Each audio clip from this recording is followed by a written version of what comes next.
So then in Matthew 7:15, it says, this is the Passion Translation, constantly be on guard against phony prophets. They come disguised, and by the way, this could be any office of ministry, not just prophets, but any office of ministry.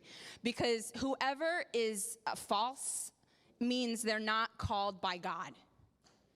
It doesn't necessarily have to mean someone is evil and trying to be the Antichrist or something, or trying to, claim to be the Messiah or something like that.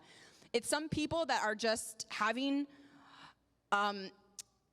wrong, selfish ambition, and they are jealous, and they are just saying, I want to do this. I want to start a church, but not called by God.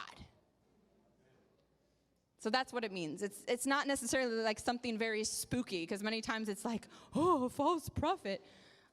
There are many false pastors and false teachers and false evangelists too. And it just means not actually anointed, not actually called by God. You can be a great speaker. You can know the word inside and out, back and forth like the back of your hand.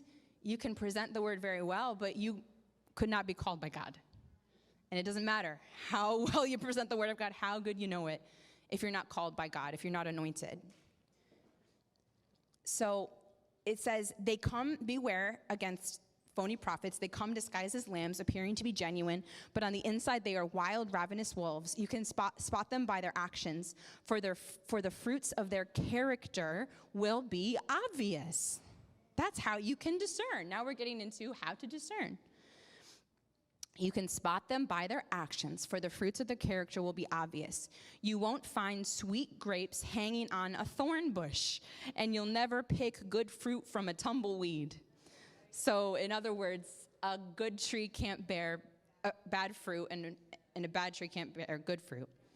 So if the tree is good, it will produce good fruit. But if the tree is bad, it will bear only rotten fruit, and it deserves to be cut down and burned.